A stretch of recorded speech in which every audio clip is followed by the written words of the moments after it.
If you've got negative items on your credit report, listen closely, because by the end of this video, you're going to know the exact method to delete them faster using a legal loophole most people never even heard about. This is the same system the banks don't want you using, and the same system that takes your score from 500 to 700 in weeks, not years. But here's the truth. If you skip this, you could stay stuck, renting, getting denied, paying double in interest, while people using this move are buying houses and cars with ease. I've helped thousands of people clean up their credit using this strategy, backed by the Consumer Finance Protection Bureau itself. So in this video, I'll give you a step-by-step walkthrough of the CFPB deletion method. So I'm gonna break this video down into 4 very important parts that you do not want to miss. I'm gonna also give you copy and paste templates. And we're not just gonna stop there, because I'm also gonna show you real examples of credit scores jumping 100+ points. And the biggest one of all, how to avoid the 3 biggest mistakes that people fail with this method. Now, we have covered this in other videos that the CFPB is being crippled. They do still have 200 employees still working at the CFPB. 1,500 employees were laid off, and there's an active lawsuit that's going on with that, but you can still use this method. I want you to understand why this is so powerful, because the CFPB was created to protect you, the consumer. They regulate Experian, Equifax, TransUnion, and all of the shady debt collectors who report false information about your credit. But also remember, this isn't just about the big 3 credit reporting agencies. There are 9 secondary credit reporting agencies. If they have that information and they refuse to delete it, you're gonna use this against them also, because we don't wanna leave any stone unturned. We don't want this to pop back up because it's sitting in a secondary credit reporting agency that you were not aware of. And what most people don't know is you can file a federal complaint with the CFPB, and that complaint forces credit bureaus and collectors to prove the item they're reporting is 100% accurate. Hear what I just said. It's a federal complaint. And if they can't, it gets deleted faster than a traditional method. Not disputed, not ignored, deleted. This flips the power back onto you, and the best part, it's completely free. But I want to be very, very clear here. It's not the CFPB that's deleting it. It's the fact that you're filing a federal complaint, because remember, the CFPB is a federal complaint agency. You do not want to miss this opportunity, because if you ignore this or delay it, here's what's going to happen. Your credit score is going to stay in the 500s and 600. You get denied for loans, credit cards, and apartments and rental properties. You wind up paying 18% interest while others are paying anywhere from 6 to 8% interest. And the worst part is you waste years trying to rebuild when this method could clean it up in days. I've personally seen too many people wait, and it costs them everything. This video could literally be your turning point. Now, step 1, we're going to pull your credit report for 100% free from annualcreditreport.com and download the full credit reports from all 3 credit bureaus. You need to know what's reporting and which items are hurting you the most. And remember, you can get these credit reports for free once a week, not once a month, not once a year, but once a week. Don't come into the comments and tell me otherwise when it clearly states it on their website. I want you to get a bright yellow highlighter, or a pink one, or a purple one, whatever it may be, but a highlighter. And I want you to highlight any late payments, charge-offs, collections, any names or addresses, any phone numbers, if your social security number is not correct. All of this information, you highlight it because you want to highlight all of the inaccurate info. These are the targets. If you can't see the full account number, highlight that also. If any of the dates from different reports look different from other credit reporting agencies, highlight those. You want to highlight as many errors as you possibly can. Now, moving on to step number 2. This is where we're going to file a complaint with the CFPB. Now, some things have changed with the Consumer Finance Protection Bureau website, but you still want to go to consumerfinance.gov. It may ask you to create an account. So create your account and then click submit complaint once you've done all of that. Then you want to choose credit reporting. After you do that, the next step is going to be select incorrect information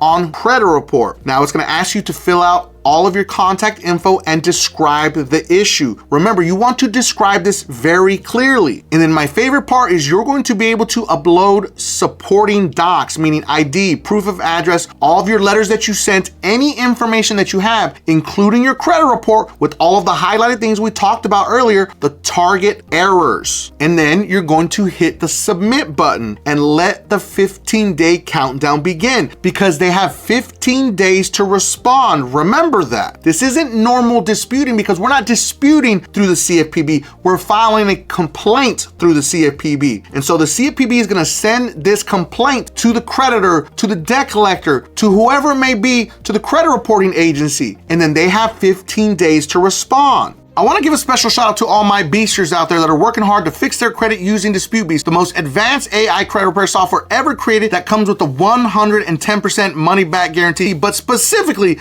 to Luis. Luis's credit score went up 261 points after just one round with DisputeBeast. And Jency's credit score went up 225 points after just one round with DisputeBeast. But let's not forget James. James's credit score went up 207 points after just one round with DisputeBeast. DisputeBeast's link is going to be in the video description and pinned at the top of the comments for anyone that needs to fix their credit. Now, moving on to step number 3. I want you to use this copy and paste template to win against whoever you're trying to actually report to the CFPB. Last part's the most important. Here's the exact language I use in real CFPB complaint filings. We're gonna put this text up on the screen, so make sure that you pause the video, screenshot it if you need to.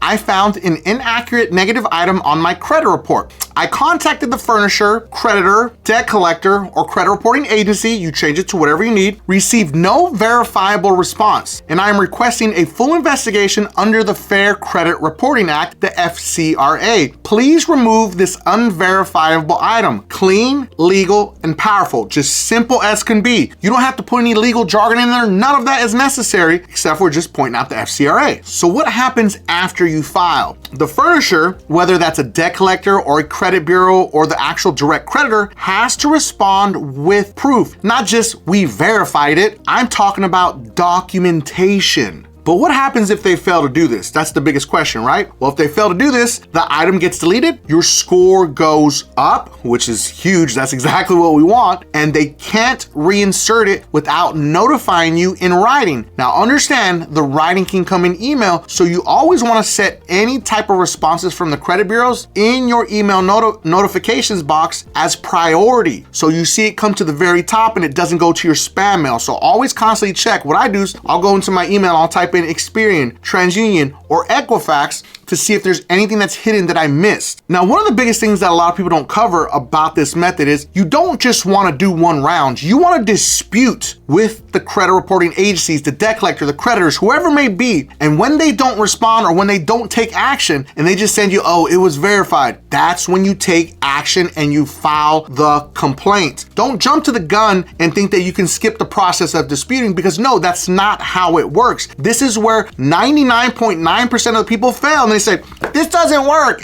This is a scam. No, you didn't follow the process. Because remember, this is a complaint center, and whoever it may be, it could be the creditor, it could be the debt collector, it could be the credit reporting agencies that can say, well, we never received a dispute. What dispute? And you're like, yeah, I guess I didn't send a dispute. So you want to follow the process properly. And for me personally, what I have seen, you want to dispute at least 3 to 6 rounds first. 3 is a starting point. Some people may need 6. You want to build a case against them. They willfully neglected to respond. If they come back and they say this item is verified, but provide no documents, you don't stop. They want you to quit. They want you to believe that the game is over. It's not over yet at all. We're going to go back into the CFPB portal and we're going to file a new follow-up complaint. We're going to request their method of verification. And again, we're going to keep it very simple. We're going to say, I demand proof under section 611 11 of the FCRA. Most of the time they cave because they can't prove it. That's very important to understand. So the key is to be persistent. Most people quit too soon. You do one round and you're like, oh, it didn't work, I'm done, I'm stuck. Like, well, no, you're gonna continue to pay high interest fees. You're gonna continue to have to put big deposits on utilities, on rental properties. Your interest rate's gonna be crazy if you try to buy a car. We don't wanna do that because remember, they make more money off of people with bad credit than they do with people like me with good credit. We don't wanna be stuck like this for the rest of our lives. So let me give you a follow-up of the mistakes that you need to avoid when you're going through this process. Mistake number 1, don't file complaints full of emotion or blame. You wanna just show facts. Just show pure facts and keep it very simple. Next, don't skip uploading ID and supporting documents. I don't know how many times I've seen people say, oh, I filed a complaint with the CFPB, I put in my dispute letter. That's all you put in there? And you expected us to build some crazy case against them? No, you gotta bring as much documentation as you possibly can. And listen, the biggest one of all, don't lie or exaggerate. Stick to the facts. When you stick to the facts, they just can't beat that. You wanna make sure that you're being clear, be firm, and be legal. Just state the FCRA every single time. You wanna treat this like it is a real legal process because it is. You're filing a federal complaint. So now this is your final checklist. What you need to do today. So on the checklist, we want to pull all 3 credit reports from all credit reporting agencies, Experian, Equifax, and TransUnion, but do not forget the secondary bureaus. When you pull your credit reports from the secondary bureau, there are 9 of them that you do not want to miss. You want to request your free copy of your credit report with LexisNexis, LCI, Anovis, ARS, Credco, Clarity, DataX, Microbilt, Factor Trust. Those are 9. And then you add the 3 big credit reporting agencies for a total of 12. Next up on the list, you want to identify all of the negative items, all of the inaccurate information. Remember, highlight all of it. Make sure to gather all of your documentation, meaning dispute letters, your actual proof of identity, because you have to include those. All of your credit reports where you highlighted all of the errors and all the inaccuracies. Gather all of that documentation. Next up, we're gonna go to the consumerfinance.gov website. The next up, very simple, we're going to submit a detailed complaint. Next on the list, you're going to track your case every 3 to 5 days. Log in, see what's going on. Don't just sit there and wait around. You want to track it. And then at the final piece, you want to follow up if they ignore you. Because listen, I'll be honest with you. We talked about it earlier. There's only 200 employees at the CFPB currently. So it may get dragged out a little bit. So you want to make sure that you're tracking it. And if it's not moving, then you follow up with them. I'm telling you right now, this can literally change your life in 15 days, but only if you take action today. If you're serious about fixing your credit and building the life that you want, this is your moment. Drop a comment that says delete it if you're filing today. So I hope you enjoyed this video because we gave you another big one on how to delete anything from your credit report using the CFPB as your backbone. Now make sure that you watch this next video because it is about how to get $150,000 in business funding with no PG. And if you felt that I brought you some value in this video, make sure that you don't forget and subscribe to increase your credit score.